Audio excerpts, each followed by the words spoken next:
So the session of this morning is entitled Interreligious Dialogue, a Catholic Approach to Religious Diversity. And that's the program for this morning.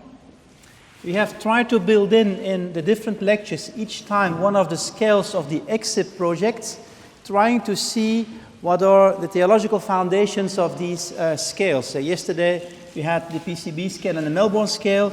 Today I think I will go deeper into the theological foundations of the Victoria scale. After that, I will speak about the three traditional ways of dealing with religious pluralism. You can see the three central concepts of this morning on the screen. I will again criticize all these three models, like I did yesterday morning also, and then I will present my own understanding as a Catholic of interreligious dialogue. And I will then come back at the end to the Victoria scale to show you how all these things fit together. That's the menu for this morning, if that's okay. Just to remind you about the Victoria scale, as you know, this is a scale that is also composed of two axes, looking to the way that a school is stressing its Catholic, or in Flanders we speak more of Christian identity. I think here it's more appropriate to speak about Catholic identity. And on the other hand, the way in which schools are open for otherness. And that can be cultural otherness, it can be social otherness, the poor, it can also be religious otherness.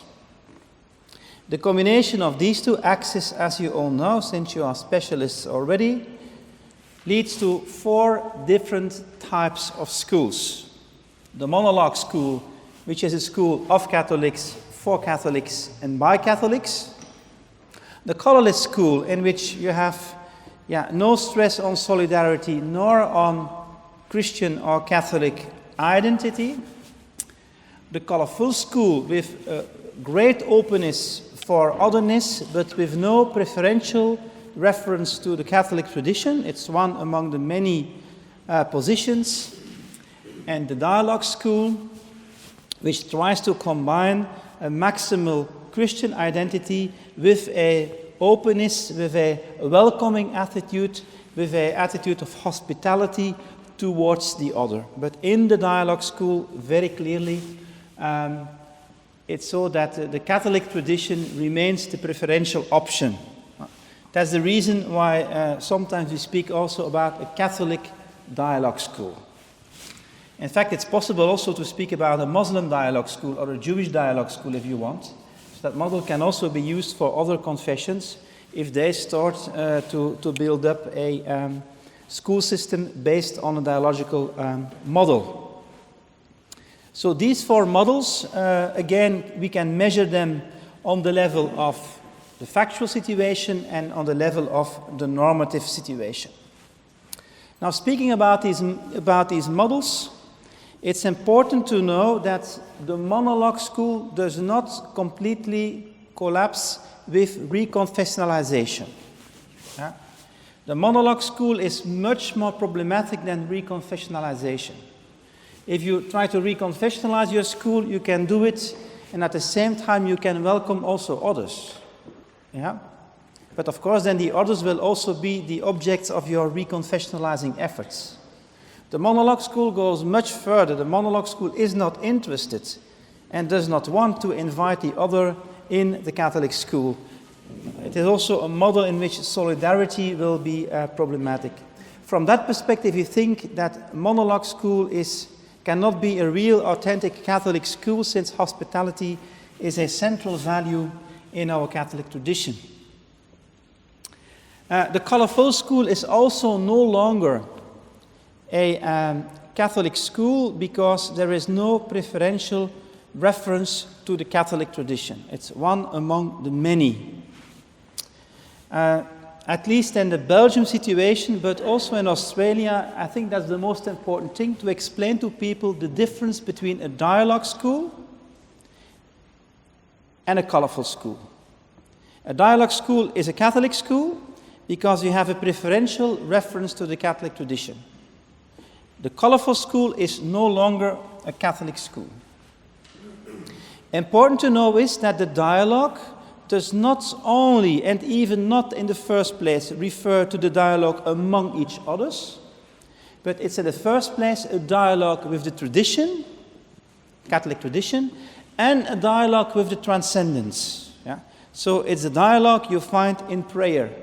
It's a dialogue you find in the triune dynamics of God himself. That's what we mean with dialogue. And it is that vertical dialogue that inspires the horizontal dialogue also with those who are also children of God, who are also created in the image of God, but who are not per se themselves Catholics. They also can be welcomed in a dialogue school, what is not the case in a monologue school. A colorful school is not a Catholic school. What we see happening in Belgium is that a lot of principals are thinking that if they are a colorful school, that they are a Catholic school. And they say that you see how nice we are again for each other. But sometimes there is not a preferential dialogue with the Catholic tradition anymore. People who have been at the enrichment leave in Leuven always visit the Netherlands. Yeah? And that's always a shocking experience, because if you go to the Netherlands and you visit their so-called Catholic schools, there is not one reference anymore to the Catholic tradition. And they still call themselves Catholic schools. Yeah? And the principal is sometimes even not a Catholic. It's very shocking for Australians. And then if you ask to the teacher, why are you a Catholic school? Well, because we are nice to each other. Well, look how colorful it is here. A welcoming environment. And the theologians in the Netherlands speak about implicit Catholicism. Implicit Catholicism. They mean by that, these schools are Catholic, but they do not know it anymore. Yeah, but we, the theologians, know it, but they don't see it themselves anymore. Then I'm saying, I'm sorry, but for me, that's not a convincing argument. A colorful school where you lose that preferential reference in the dialogue is colorizing, as we call it today, and is losing its Catholic identity. So that are the four different factors in the Victoria scale. You see, we have also some images to explain this in 4 different logos. And of course, we prefer the dialogue school. Only some graph results. There was a question to show also Belgium graph results. This is the Victoria scale. All the schools we have done in 5 years' time in Belgium. You see the 4 factors: monologue, dialogue, colorful and colorless. You see? Now, if you look to these results, you see there's a massive rejection of the monologue school by all parties. Nobody wants a monologue school on the ideal level. If you look to the dialogue school, you see a big gap between the students on the one hand and the adults on the other hand. So you see the 4 blocks, first blocks is primary and secondary school together. There is some openness for the dialogue school, but it's not a big enthusiasm. Yeah? So our explanation is that these students are tired by monocorrelation, and it has been enough. The dialogue school is supported strongly, you see, by the teachers in green, by the school leadership in brown, and dark brown, that's the people like you, that's the people in the dioceses in Belgium. You see, these groups are really the engine of the dialogue school. And that's also the reason why in Belgium the dialogue school is chosen by the bishops to become the model for the future of Catholic education in the country, and also why my colleague Lieven Boeve has become director of the Office for Catholic Education for Belgium. If you look then to the third model, the colorful school, what is surprising is that you see that it pops up for all groups except for the school leadership and the diocese office members. You see these two negative correlations? I know you're experts already in these graphs, but have a look. Only the people in school leadership and in the diocese offices make a distinction, an opposition between dialogue and colorful. For all the other groups, dialogue and colorful school goes hand in hand. Yeah. And you see thus that a yellow bubble goes down for these groups.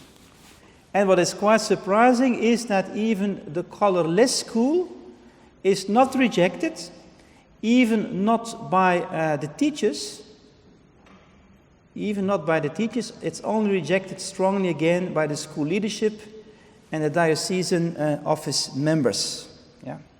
So you see a shift going on, and that's, I think, in the whole West the case, from the dialogue school to a colorful school and to a colorless school. We know that, and that's also something that we are now very sure about, that if a school is on the track to become a colorful school, on the long term it will become a colorless school. At the moment that you have colorfulness, you will not be able to end up in a colorless school. And the reason for that is that the ruling principle of a colorful school is a formal principle, namely tolerance. Yeah? The tolerance is a formal category. It's not a story, it has no content, it's formal. So if you have such a formal principle on the long term, behind that colorfulness, there is colorlessness. Because in fact, it's an empty category that you're using to structure the interactions in a school. And that's the difference with the dialogue school, where you have not a formal principle, but that you have a rich content that structures the school. Narratives, symbols, rituals, stories, people's architecture, and so on, that structures, in fact, the dialogue school, and which is inspired by a confession. And that's the reason why people like to go to a Catholic school, because it's a school that has a content, and that is not structured based on just formal principles. And that's also the reason why non-Catholics want to come to Catholic schools. The problem is that the more you get them in, the more that, because they have no experience through post-critical belief of that tradition, that the school shifts from dialogue school to colorful school. That's the paradox. Everybody wants to be in a Catholic school, but the more people that come in the Catholic school, the more you undermine it. And that's a tension between remaining small and becoming big and bigger. And in Belgium, we try to capture 85% of the students. Yeah, then you see what happens, the shift from dialogue to colorful. Just one last thing about this graph. Look to the purple students. The purple students. These are students I spoke about yesterday. These are the students in teachers training in a Catholic higher institution. Look to their results. I shall help you. You see, dialogue, okay, but colorful is much higher than dialogue. And look here, colorless. Will we demand to all these students to take up Catholic education in the next decade? You know what will happen with such a profile with our Catholic schools? You see why we speak about a stream A and a stream B? Let them choose and let them make an engagement. Yeah. That's a consequence of this graph and this type of analysis. Yeah. Australia. Now you feel much better. Okay. Monologue is rejected, but not so strong as in Belgium. In the primary school, you see that kids even hesitate about the monologue school. You see also the dialogue school, also a gap between the students and the adults, but the gap is not so deep. And the enthusiasm of the students for the dialogue is much bigger than in the Belgian context. Yeah? Compare the dialogue school here, yeah, with the dialogue school here. There's much more enthusiasm even with those who are 17 or 18 years old. Nevertheless, there is a gap, and also it's dropping. You see how it's dropping? From primary school to the end of secondary school. That's that black line going down. So it's the same pattern, but it's at another stage, you could say. Nevertheless, there is a gap. And again, you see the gap here. We don't know what happens in university of teachers training here in Australia. That could be a new dimension in the research here.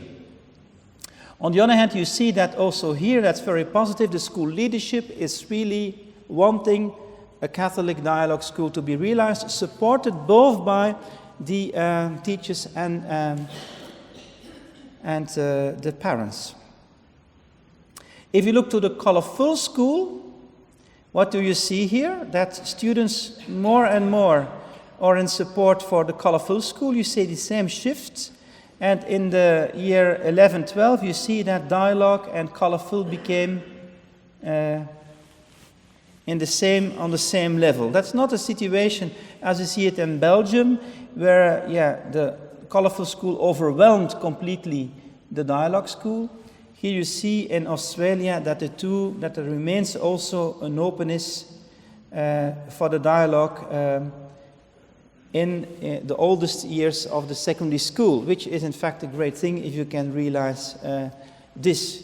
You also see here that the colorful school is rejected by the adults, but that the teachers, have a look, you see this green, that the teachers no longer very strongly oppose the colorful school.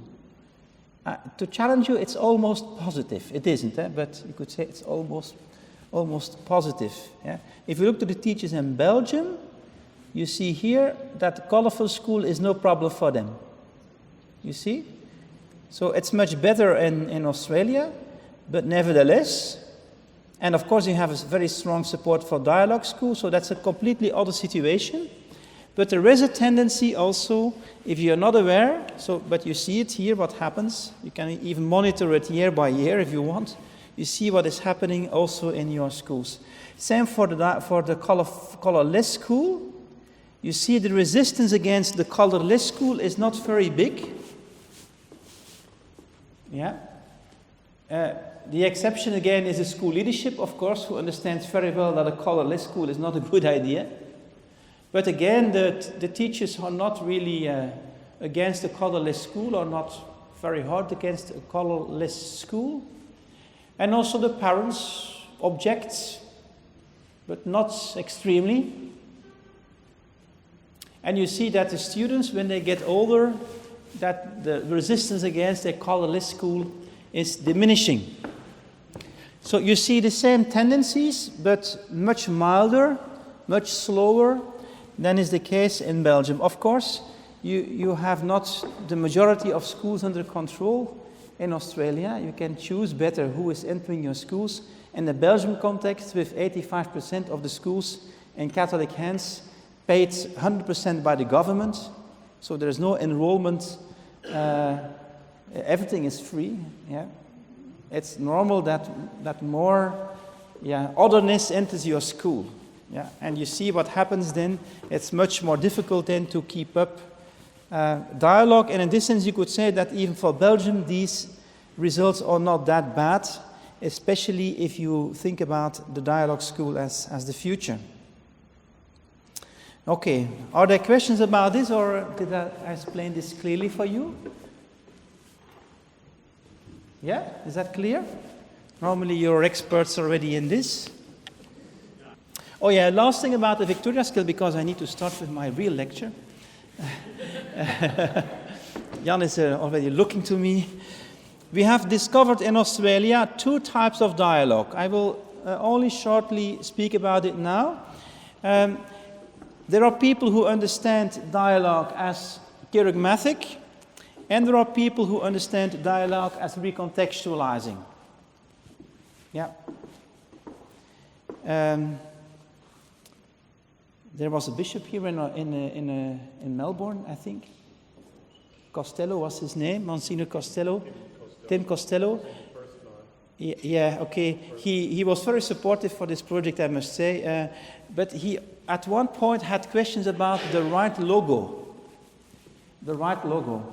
And his question was, is it correct to put the other religions in the circle? And of course, the question is this not too much leading to relativism if you put in the dialogue the other religions in the circle? I understand, of course, this question. And then at the next stage, we put them outside the circle, on the left side, as you could see. And then he said, yeah, but now it looks as if they are not welcome anymore.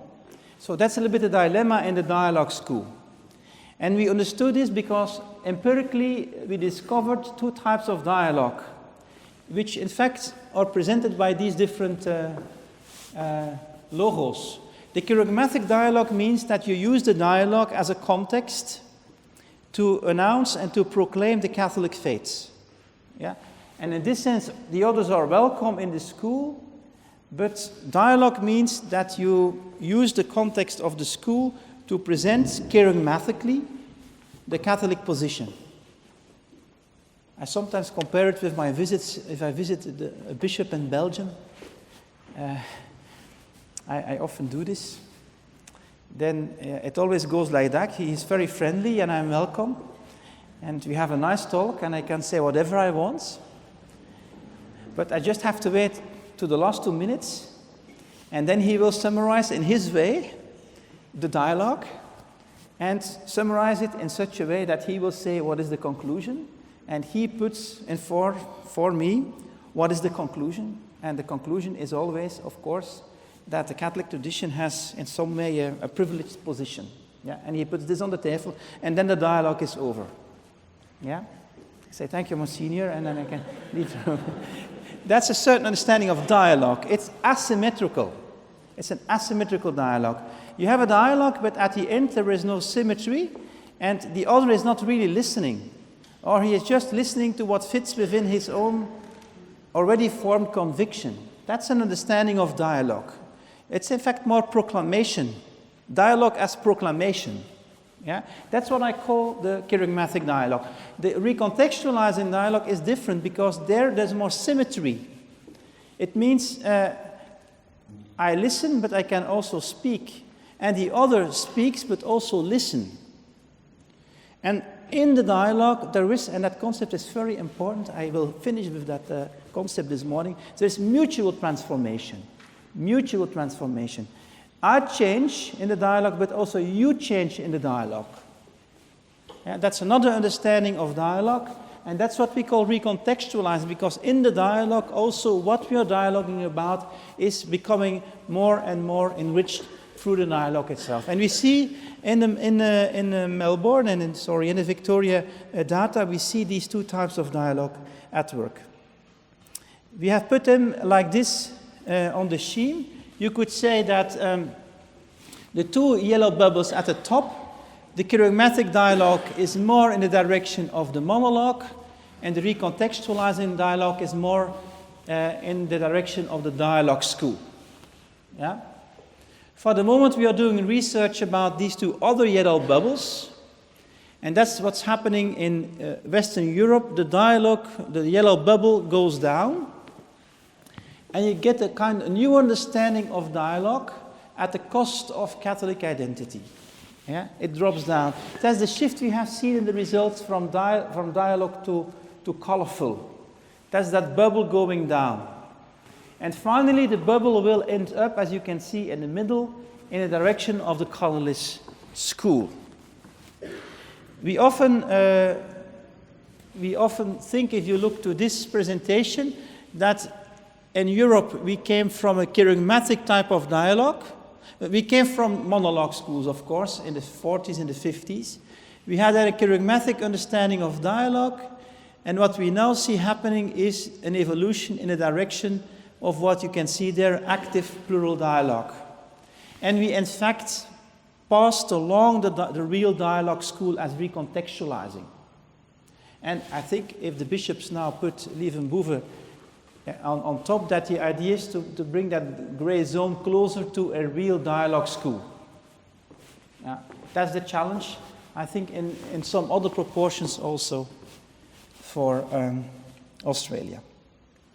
Okay, that was my introduction. Good. Now I would like to present to you the theology of interreligious dialogue that is behind this whole Victoria scale. And in fact, it has to do with the question in the dialogue, how do I look to the other? And especially the question in the traditional theology of the non-Christian religions is, how can others be understood, appreciated? A traditional question is, can the non-believer be saved? Can the Jew be saved? Can the Muslim be saved? Or should in some way everybody go through Christ to be saved? And there are different models, and I will explain these models to you that have been developed in the Catholic tradition in the past, let us say, 50 years. And I will do my best to make them as clear as possible to you. The models are called exclusivism, inclusivism, and pluralism. Are you ready for that? Okay. Good. Exclusivism, that's very easy. The idea is that if you are not a Christian or a Catholic, you are excluded from salvation. Yeah? That's a very simple idea, which you find in almost all religions. Yeah? The exclusivists maintain that salvation only comes through religion. And there are many tendencies also in the Christian tradition that can feed exclusivism. Yeah? Nobody comes to the Father than through the Son. Yeah? That could be an exclusivistic statement. Yeah? So people who are in exclusivism will consider all other religions as false, as untrue, and as invalid. Okay? And of course that refers to the binary thinking of the literal thinker. It refers to diabolization, because the one who is not within my own religion will not be saved. Yeah? That's these people on Sunday morning ringing the bell of your door, saying that you will go to hell if you do not convert to Christ. That's that mindset. You have it also in some understandings of Islam, for example, very strong exclusivistic tendencies. Even if you can also not identify Islam with exclusivism. It has been strong in Christianity, as said. It exists today in, of course, a lot of evangelical churches, where you must accept Jesus as your Savior and your Redeemer, or you just are lost. Yeah? To be clear, and that's important, this is no longer the position, the official position of the Catholic Church. That's not the position of the Catholic Church. If I speak to atheists, they are surprised and they think that it still is the official position of the Catholic Church. It isn't. Yeah? Of course, there has been many tendencies in that direction, and I refer here especially to a quote from Cyprian in the 3rd century, which you perhaps have heard. Extra ecclesiam nulla salus. Have you ever heard about this? Extra ecclesiam nulla salus. No salvation outside the church. Yeah, that's that idea. Many contemporary theologians have reinterpreted that statement by saying no salvation outside the world. Yeah? But still, it's a very controversial statement. Yeah? And you see here some ways to present exclusivism. Yeah? There is only one way, Jesus. And look to the arrow. Could you say that This arrow is also the arrow of monocorrelation. That was the question yesterday, you remember? Yeah. Emmanuel Baptist Church, have a look.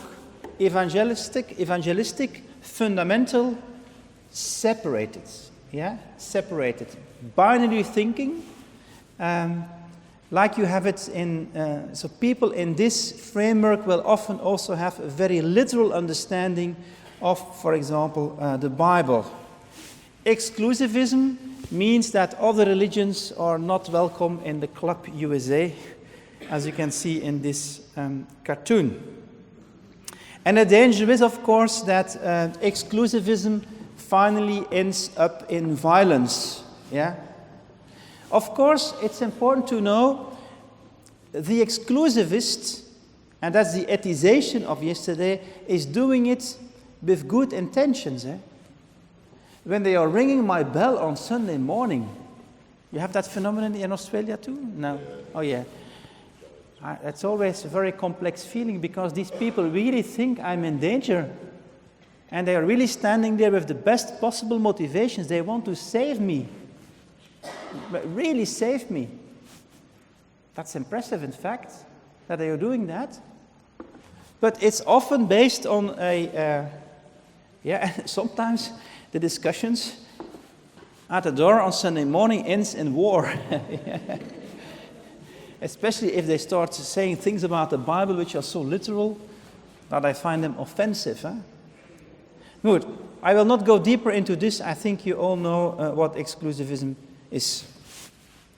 The second paradigm is much more important. We call this inclusivism. That's the most important concept of this morning. Inclusivism. Inclusivism is the official teaching of the Catholic Church at this moment about interreligious dialogue. Okay? Inclusivism. What does inclusivism say? Inclusivism is saying that salvation is possible outside of Christianity. Salvation is possible outside of Christianity. So the Muslim can be saved, the Buddhist can be saved, the atheist can be saved, yeah, but only through the salvific work of God through Jesus Christ. Hola, how is that not possible? So the other believer who is not a Christian is also saved. He is included in salvation. That's why we speak about inclusivism. He is not excluded, he is included in salvation, but this happens through Jesus Christ. So that means that explicit knowledge of Christ is not necessary for salvation. If someone is living an ethical life, following his conscience, he can be included in a Christian understanding of salvation. Yeah? Whoa, that's a serious statement. It was a big step done by Vatican II, where the Church moved from exclusivism to inclusivism. And for the first time, the Church recognizes religious freedom. Everybody has the right to choose his own religion. Yeah, and that's a very, very important thing. And it recognizes that there is also truth in other religions. And I quote from Nostra Aetate, if you would not believe me, that is the Church official position. Here's the quote from Nostra Aetate.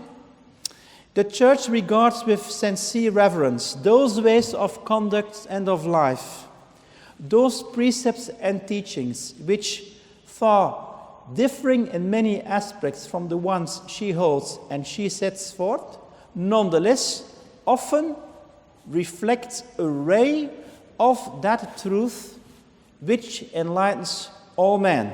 And true is with capital. It refers, of course, to the truth of Christ. Yeah? An inclusivistic position.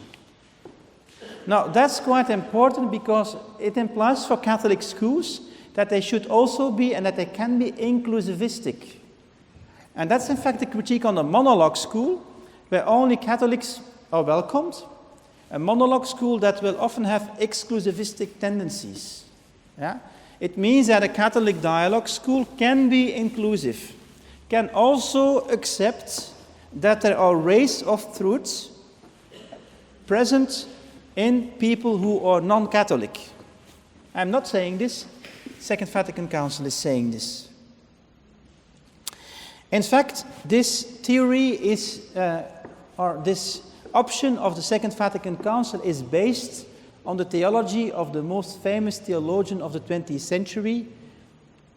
Perhaps you know his name, Karl Rahner. I think he's the biggest theologian we have had in the last century.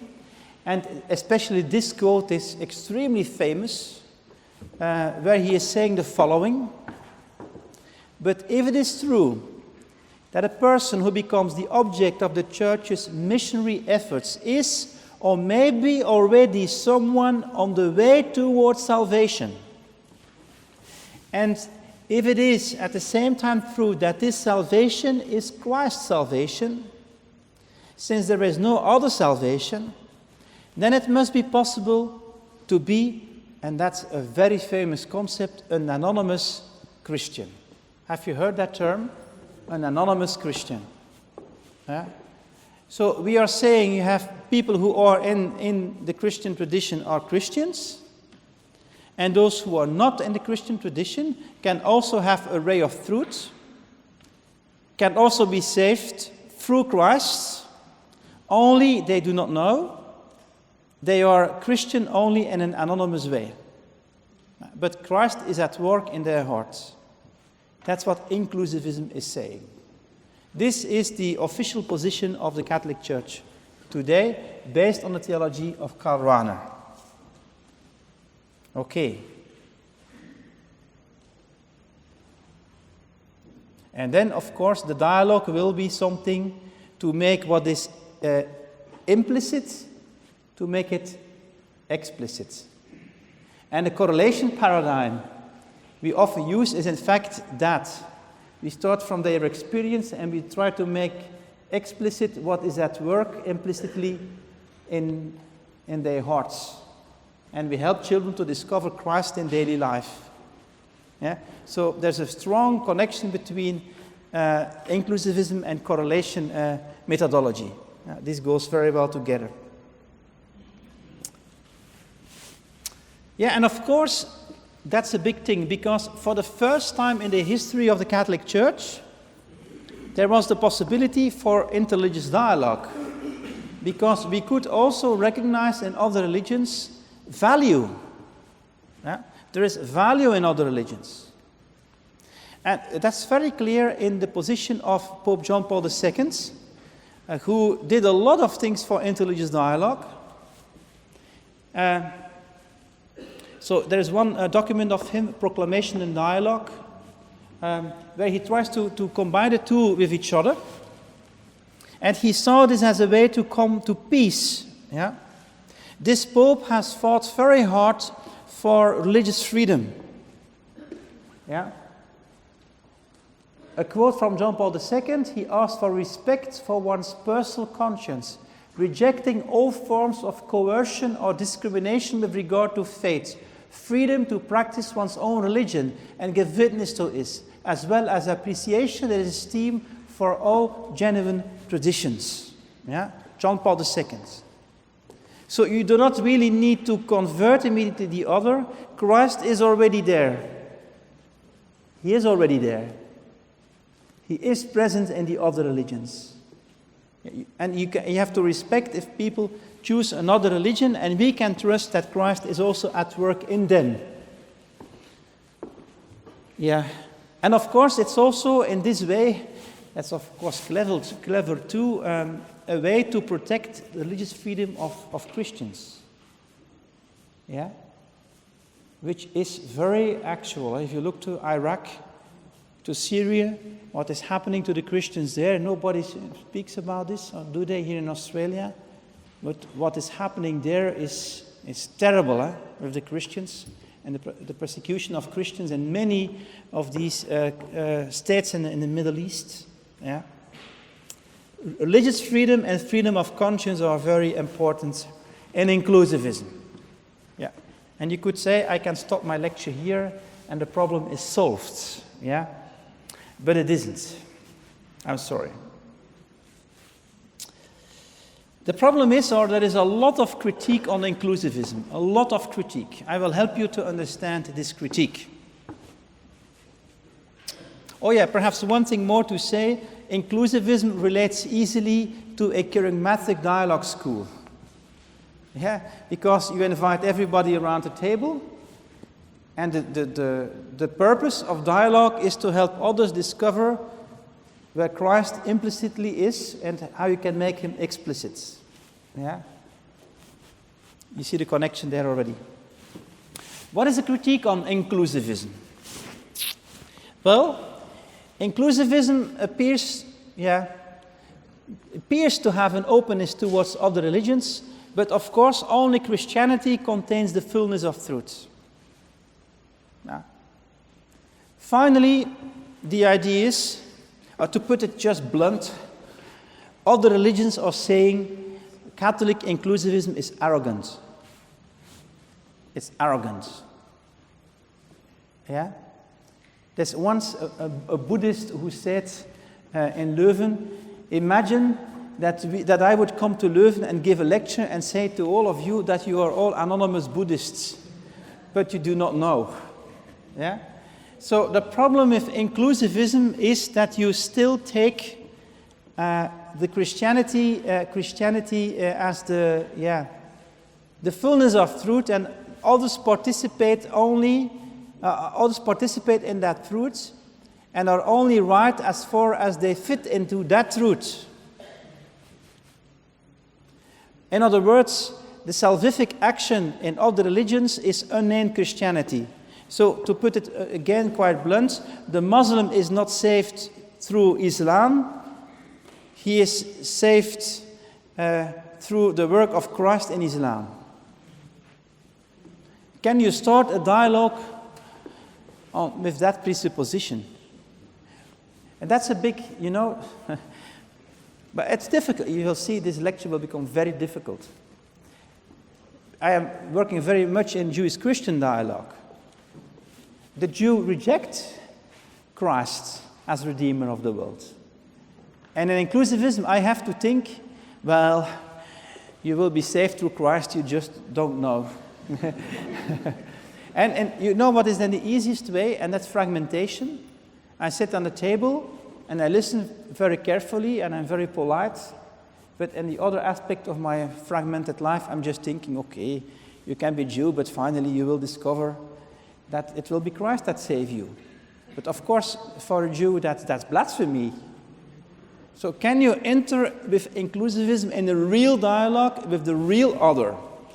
You see the problem with inclusivism. And that's the same problem with charismatic dialogue, too. Is that a real dialogue? But what is the alternative? Yeah, is then the question. So, people who are criticizing inclusivism are saying that it is a new kind of Christian imperialism. Other religions have only value as far as they reflect aspects of the Christian truth. Can you follow me? Is it understandable? Yeah? It's a challenging reflection.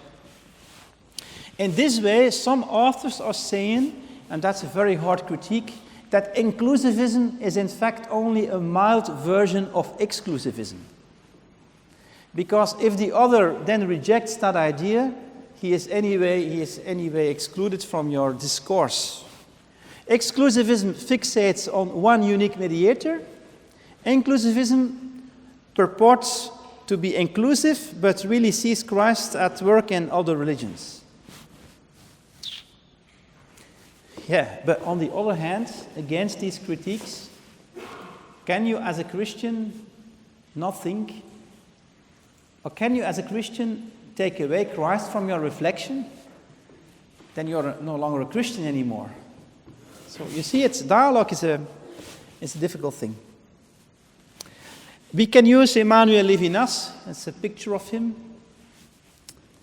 Yeah, Emmanuel Levinas is saying authentic dialogue begins with resisting the inclination to exclude the other, that's exclusivism, but also the inclination to reduce the other to yourself.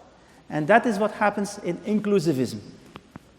You reduce the other to what fits in your own paradigm. I quote from Totalité et Infini, the way in which the other presents himself exceeding the idea of the other in me, and that is what he calls the face of the other, at each moment destroys and overflows the plastic image it leaves me, the idea existing to my own measure. It expresses itself. Otherwise, the real other is someone who breaks open my hermeneutical space, who does not fit in that hermeneutical space, who challenges me from a radically other perspective. And if I reduce him to myself, I destroy him. Whoa. That's a very serious critique on inclusivism, isn't it? Yeah, and now? Where are we now? Well, there's a third paradigm. Oh, yeah. Yeah, this slide I made this morning because it's the first time I'm giving this lecture with this PowerPoint. I think inclusivism makes sense in that way that it says that I cannot look to the world in another way than through Christ as a Christian. And I think that's correct. I'm inside my own identity. Yeah? And I referred it to glass windows. You can only see you see these glass windows there. You can only enjoy them if you're inside a building. That's in many churches the case. If you look to a glass window from the outside, you will see no beauty. You should be inside a tradition to be able to see, thanks to the light coming from the other side, the beauty of it. And in fact, that is what inclusivism is saying. So, the image of the glasses, you know, religion is not like wearing glasses. Because glasses you can take off and on. But I cannot take the glasses off of my Christian belief. I can't. It's impossible for me to look in another way to the world than through Christ. Yeah?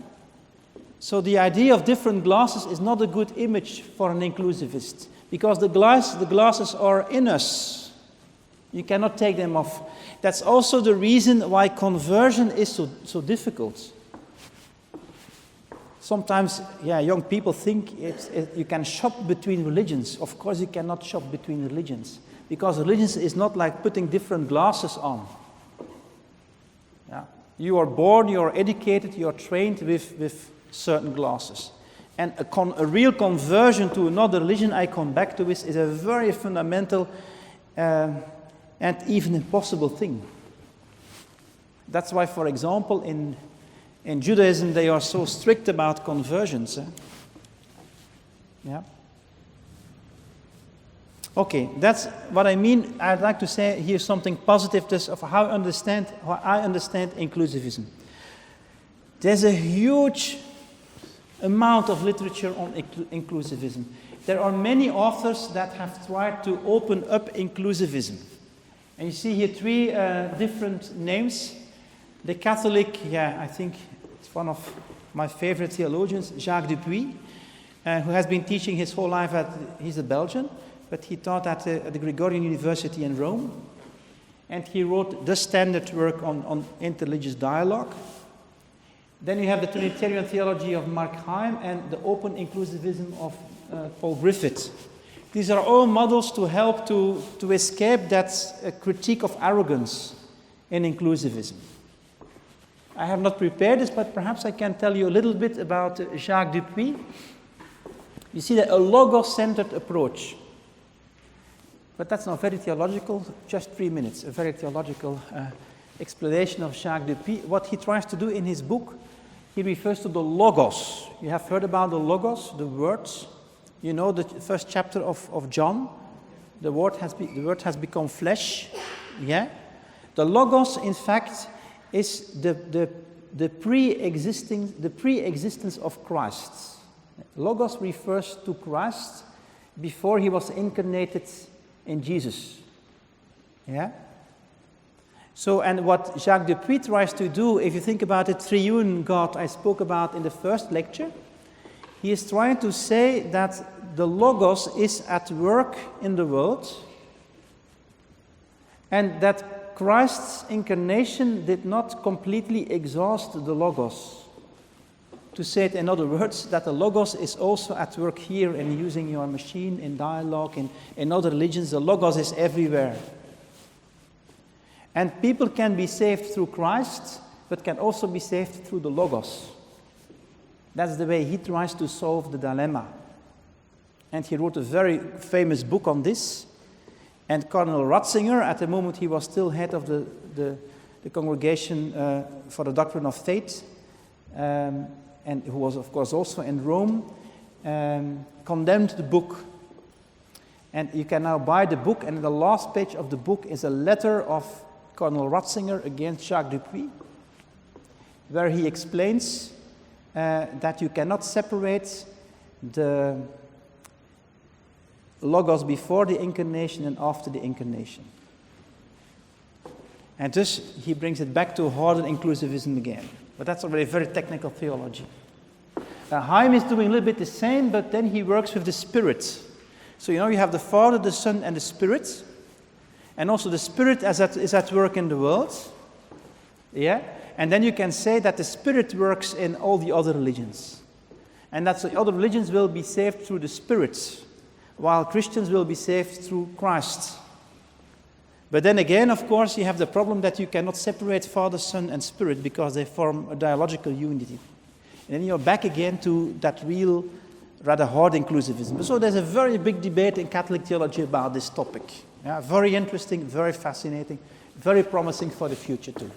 Yeah, inclusivism. Okay. Finally, I think we cannot escape inclusivism. That's also in my chapter, as you can see. 3. The third model is what we call pluralism. If I teach courses to non-theology students, 95% of my students will be in favor of the model of pluralism. Yeah? And as you will see, this model fits with relativism and with secularization and with the colorful school.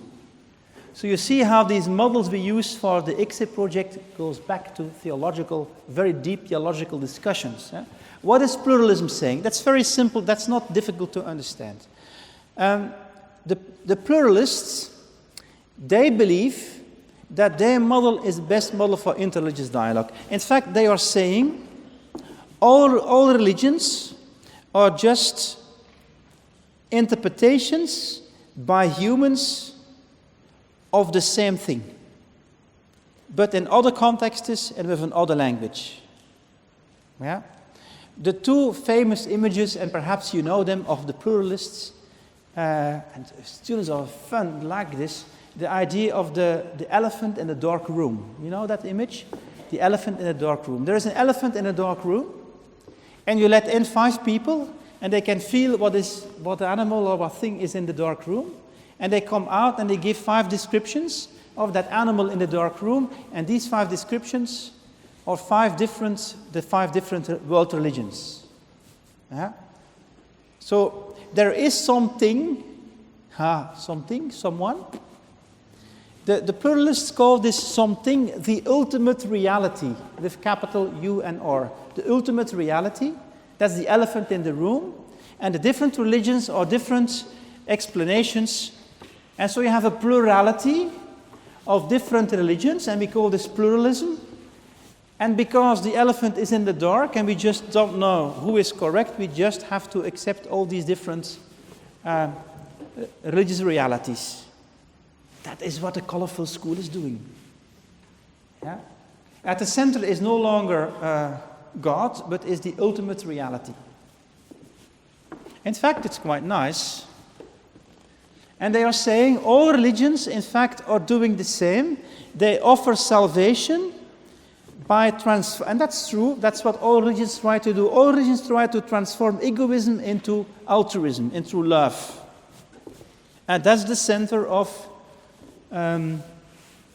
of all religions, yeah?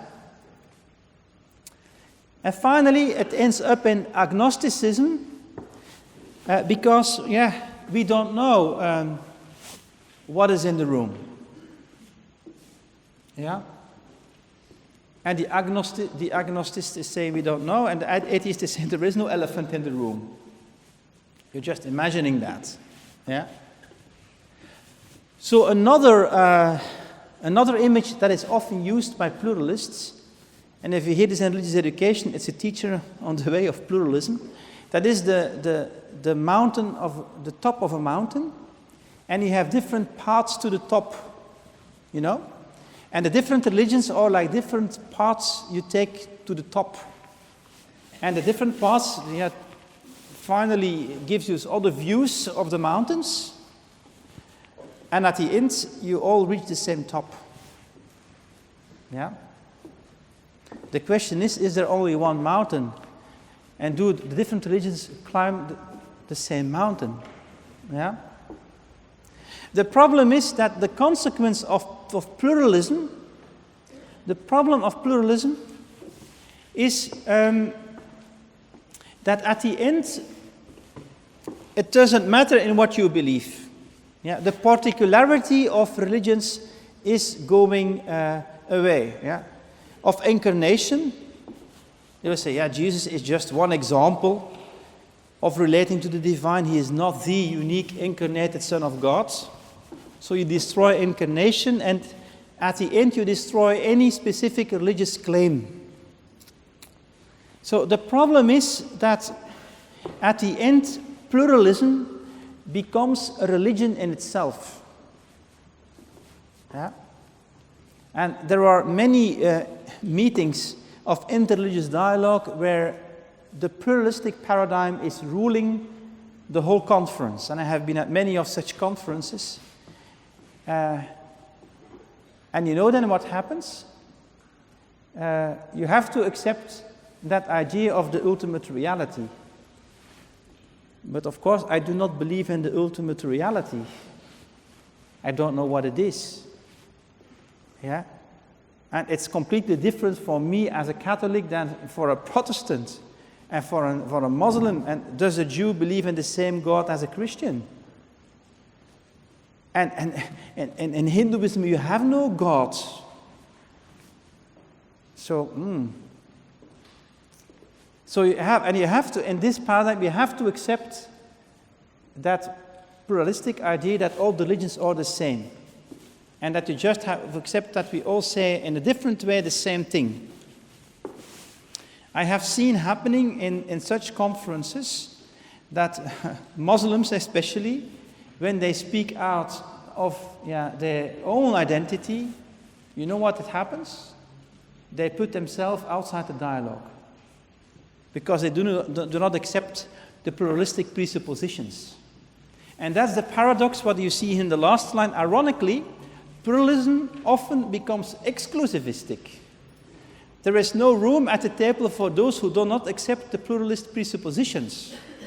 If I say I do not believe in the ultimate reality, or a Jew who is saying my God is not the same God as the one of the Christians, what happens then? He excludes himself from, he's no longer welcome. Yeah? And conversion and even mission, it's impossible. You cannot missionize in this context anymore because all the religions are just the same, saying the same thing. It doesn't matter, you just have to respect. That is what happens in the colorful school. Yeah? So this bumper sticker, perhaps coexist with the different religions, is created in a pluralistic mindset. And you find it in the United States on many courses. And there has been even an action of the evangelicals in the United States, a call to take away on all courses, these bumper stickers. Yeah? of course, inspired by an exclusivistic understanding. And you see, that's a funny cartoon. That are two people, that are two pluralist people at a conference listening to a Muslim girl, or Muslim man in this case. Really, he said, evangelize. Can you believe? Yeah. Just, I don't know if you see the funniness of this. So from that perspective, evangelization is ridiculous. Yeah. Because all the religions are just the same, saying the same thing. So it ends up that pluralism presents itself as a kind of new religion. The problem is with pluralism that you only look to what you have in common. Yeah? And that there is no room and that it's not allowed to look to those things that are different. We only look to the commonalities. Have a look to this one. I'm a huge metal fan. Me too. Yeah, but they are completely different. Yeah? So you have to be silent about differences in pluralism. You are only allowed to speak of what you have in common. And that's also what happens in the Catholic school. That is colorful. As long as you are silent about your religious identity, you are welcome. At the moment you start to speak about your Catholic identity, you are disturbing the pluralistic mindset of a colorful school. Yeah? You see where pluralism ends. So, that's also not a solution. What new perspectives can we find then? Well, there is a fourth paradigm developed in Christian theology, and it's called particularism. So you have exclusivism, inclusivism, pluralism, and now you have particularism. Can you still follow me? Yeah, it's not too much theory. Jan? Iets? Okay, oh yeah, okay, yeah, good.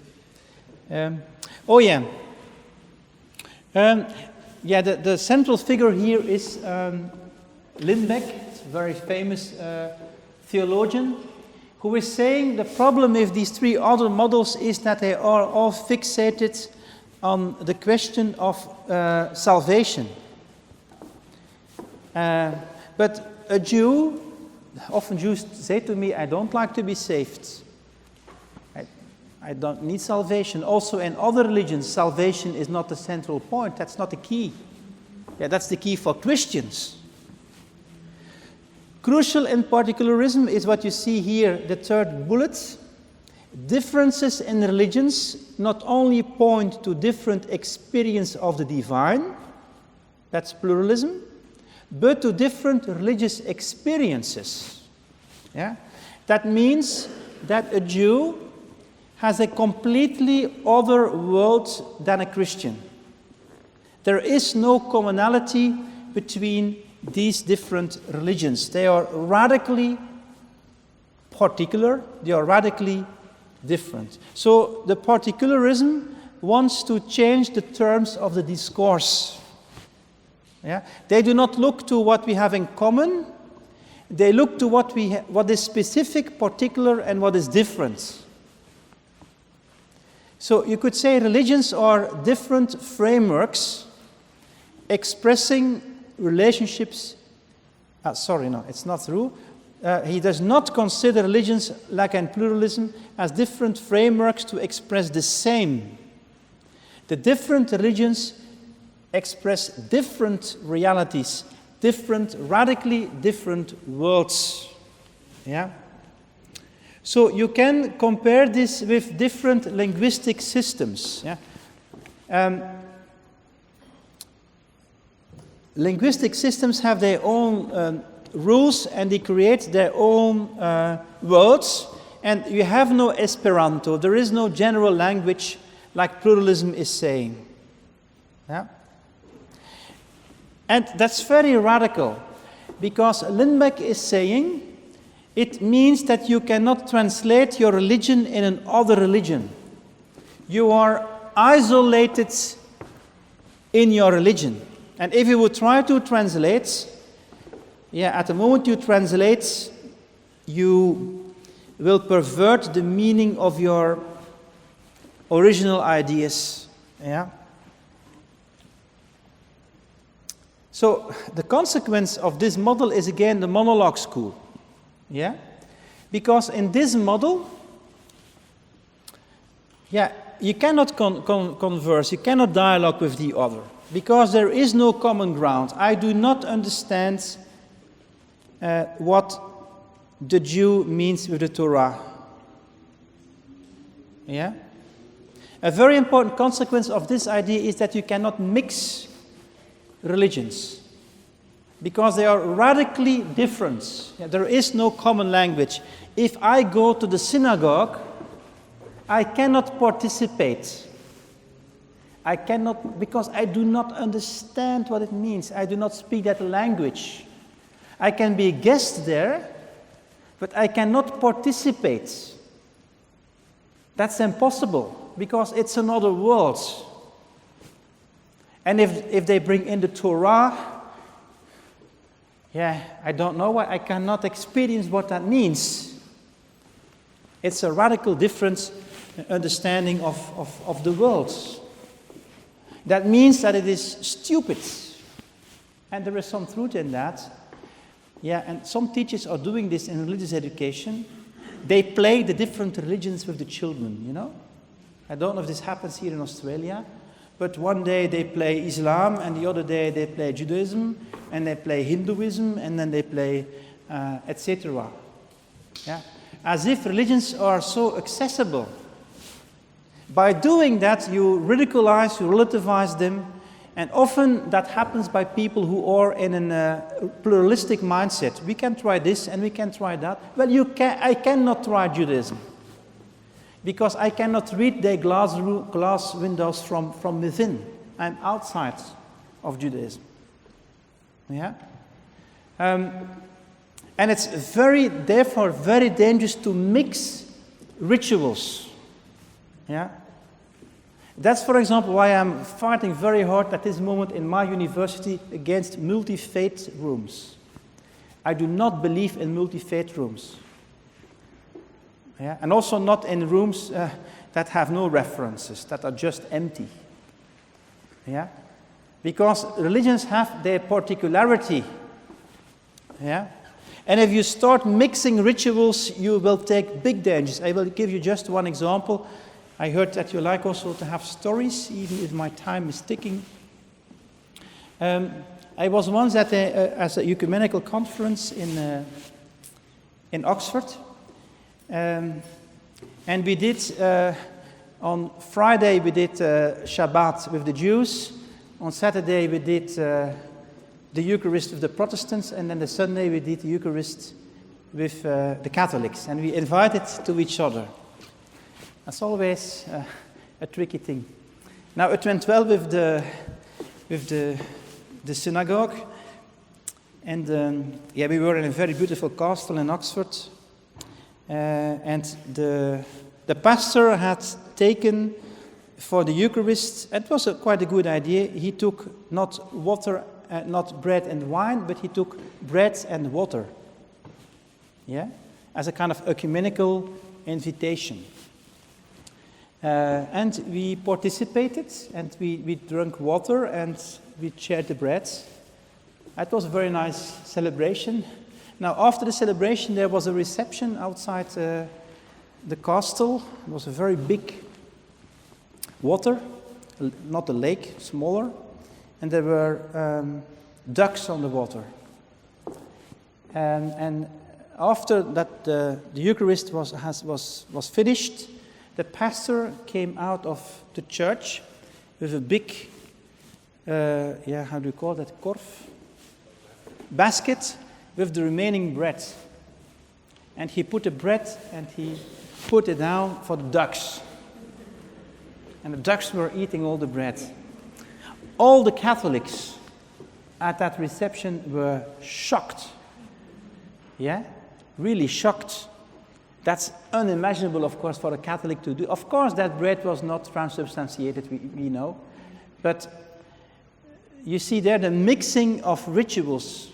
And it took 2-3 days because it was a conflict because of the insensitivity for the particularity of each confessional denomination. And that's in fact what particularism is stressing. Yeah? The problem with particularism is, of course, that it ends up in closed identities that can no longer dialogue with each other. And then you end up again in a kind of monological school if you just think like that. Of course, there is something of truth in this. Sometimes I explain, that's another example, this position to my students. If you go to a movie, if you go to a movie, that's something very magical. When you're in the cinema, they put out the lights, and the movie starts. And at the moment that the movie starts, I don't know if you recognize this, but you are in the grasp of another world. You are thrown in the world of the movie. Yeah? And that's the same what happens with religion understood in this. Namely, a religion throws you to something within. You live in another world. And this world captures you, almost imprison you, you're away from the world if you look to a movie. It takes you within. And at that moment you are in another world. You know what I hate when I go to the movie? That I eat popcorn. Yeah? Because it disturbs me and it reminds me of the fact that there is an outer world. We have popcorn-free cinemas in Belgium. Yeah? Yeah? Not cinemas, but you can go to certain movies that are popcorn-free. Yeah? You don't have this in Australia? Not yet? Yeah, but it's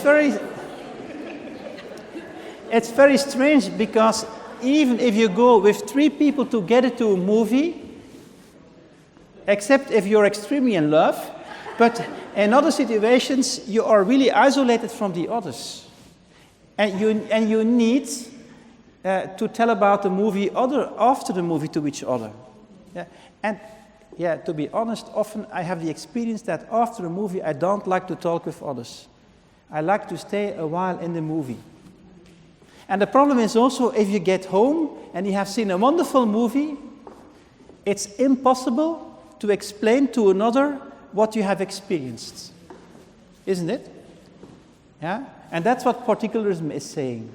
Religions are very particular, and it's very difficult to explain to a non-Christian what the beauty of the Eucharist means if you do not experience it from within.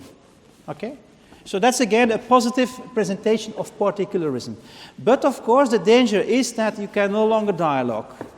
And I think you can dialogue about the movie afterwards. Fantastically dialogue. I will prove it this afternoon with Jesus at the movies. Yeah? So, yeah. The critique on Lindbeck and on Lindbeck's position is the question, is it really doing justice to the religions? And here you have a lot of arguments against Lindbeck and that particularism. I try to summarize them. Yeah? What is typical for religions is, especially monotheistic religions, is that they do not refer only to their own worlds, but that they also look to the other. Monotheistic religions will say that every human person is created in the image of God, and not only those in my own circle. Yeah? The final end of most religions is unity. Yeah? That's why the whole problem of the split of the church in many churches is in fact catastrophic. Yeah? It's evil. Finally, all religions want to unify, want connections. Religions do not refer to themselves. They are not, to put it technically, auto-referential. They refer to a God that is other, that is outside of my system, that breaks through my system. Yeah? In fact, Lindbeck and particularism makes religions to closed things that are not in contact with each other. While we see that religious systems are constantly in interaction, there's a lot of overlap between the religions. You can belong to 2 religions at the same time, for example. Moreover, religions themselves are developing or are very dynamic. So my critique on Lindbeck is that he mistakes religions as auto-referential systems that only refer to themselves. The risk is that then religions can become violent and different towards the other. And I think that religions are, in the first place, hetero-referential. Yeah? They refer to what is higher, that what is beyond, what is above, what is transcendent to me. Yeah? To put it in other words, you cannot compare religions with linguistic systems. Yeah? Or you can do it, but as you will see, if you compare religions with linguistic systems, then you come to another model. And that's the fifth model I like to present to you today. And you will not be surprised, it will be a dialogical model. I think that's the only solution for all the discussions that I have developed this morning. And then I come to my own model, which is based, I think, on the greatest philosopher of the 20th century, at least in my reading, that's Paul Ricoeur. I have met him once. He was a very modest person. You see that he is now being discovered all over the world.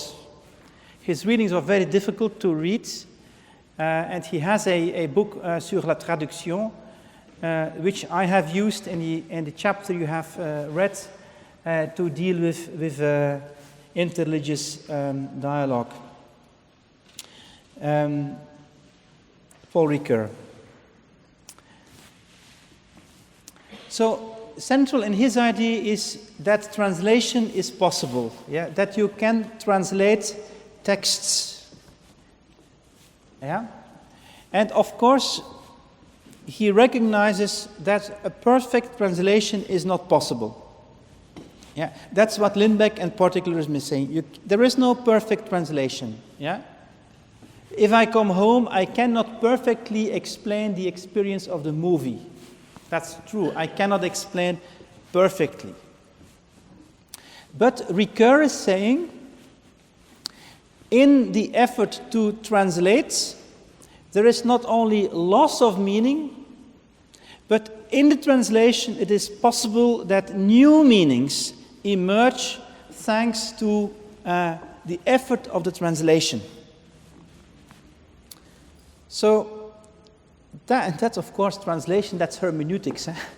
It's reading and reinterpreting an original text in new contexts, and that's what Ricoeur is saying.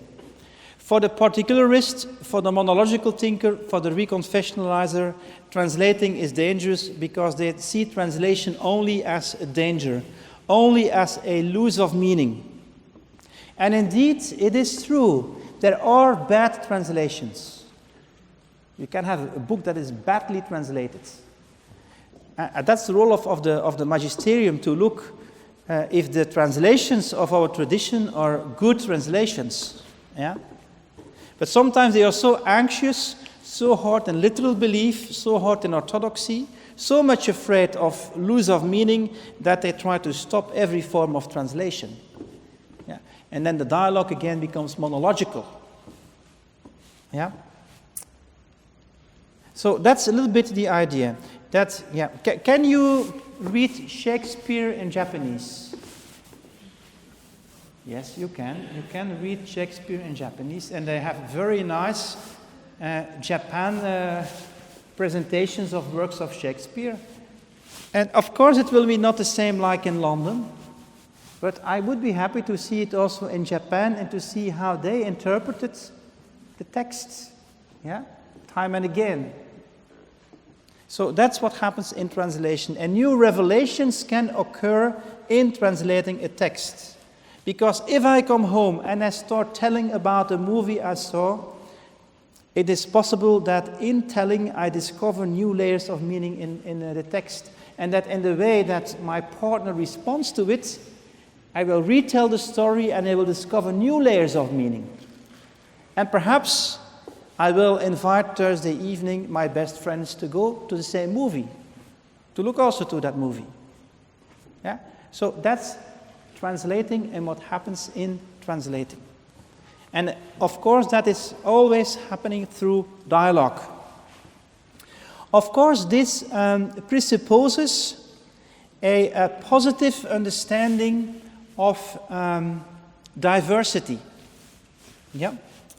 And you have perhaps seen in my paper that at the end I come to a kind of reinterpretation of the story of the Tower of Babel. You have here a presentation by a Flemish painter. You know this painting?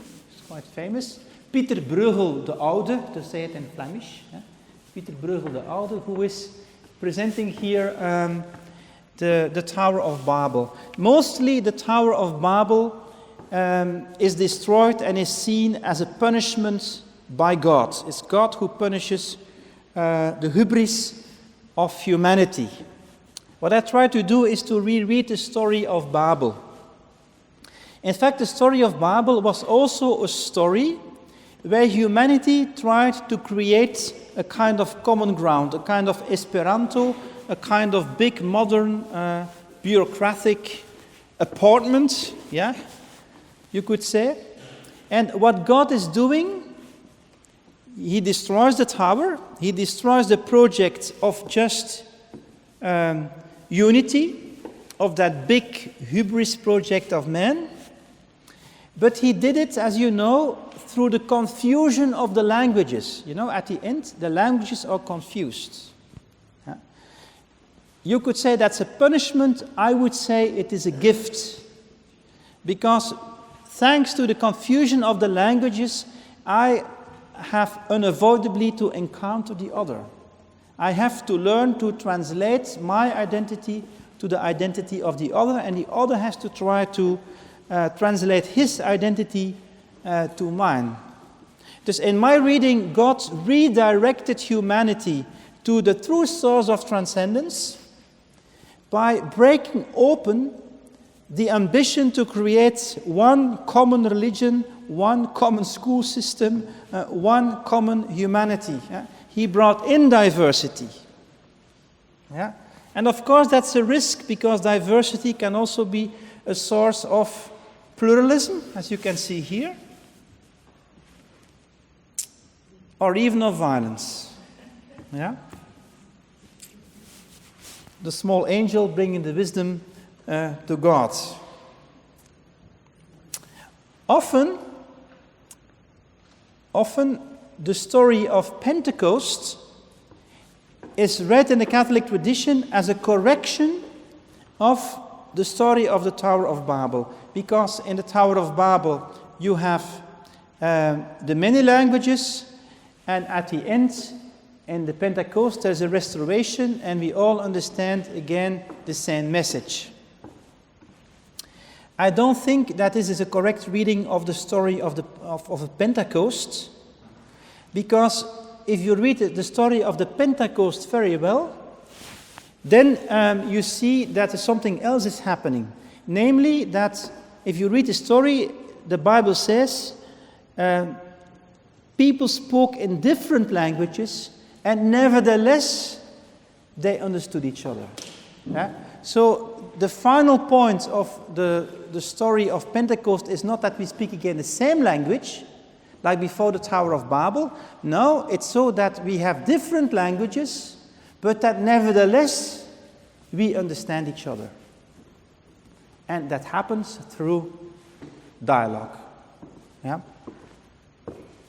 Throughout the different languages we speak and the accompanying translation activities required of one another, we find that mutual respect, understanding, and learning can begin to flourish. And that's the translational model which is the basis for the dialogue. I come to the last slides. No, there are 2 slides left, Liam, and then I close the session. Now, to try to connect this theological reflection with the Victoria scale, I hope you will see that exclusivism relates to the monologue school. Yeah? that in fact inclusivism can be connected with a more charismatic dialogue school, a charismatic dialogue school. That means you use the dialogue to make what is implicit explicit in the dialogue. Yeah?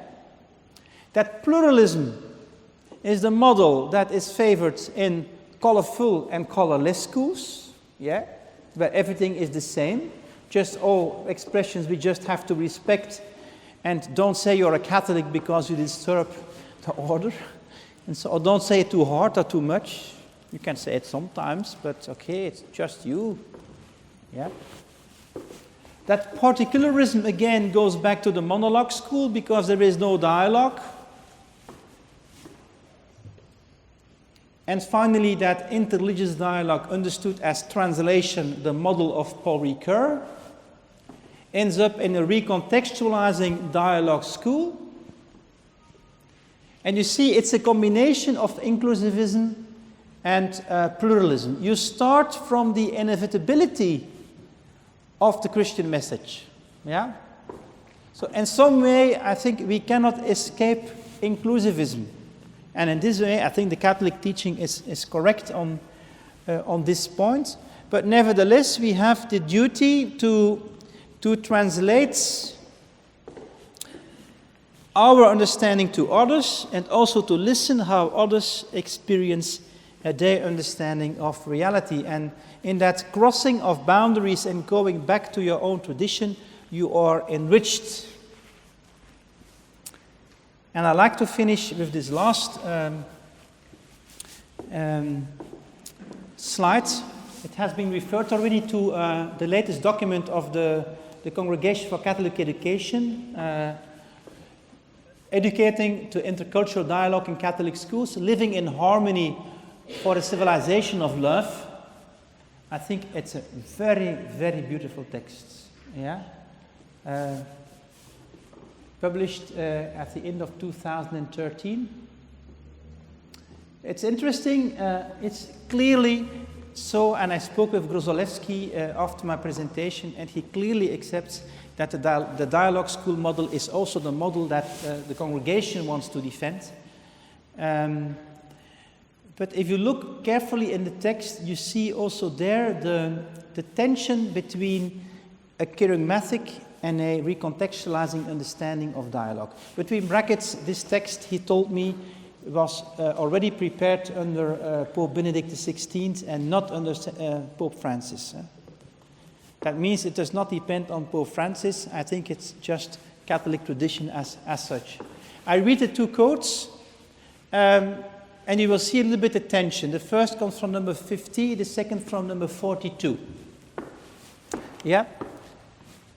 From the pedagogical and intercultural point of view, the finest gift that Catholic education can make to a school is that of witness. Yeah? You see, it's the school who is giving a gift through witness. That's more asymmetrical. Yeah?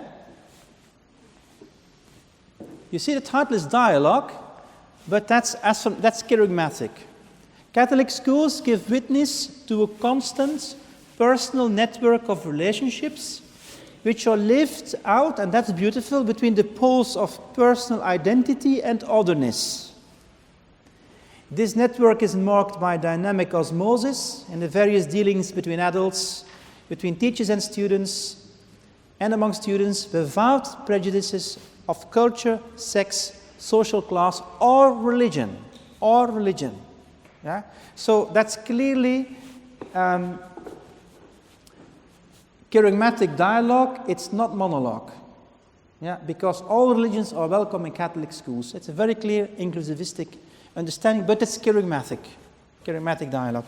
The second statement, rather, our Catholic paradigm seeks by every means to foster a culture of dialogue, of understanding and mutual transformation. It's 4 times in the text. Mutual transformation, so as to reach the common good. Yeah. And that mutual transformation, of course, refers more to a recontextualizing dialogue, because you both change through the dialogue. In fact, I think that the Catholic Church is really moving into the direction of a dialogue school, and I also think that we need both charismatic moments and recontextualizing moments in the dialogue, and that these two do not need to exclude each other, but that they can be very complementary. Thank you for your attention.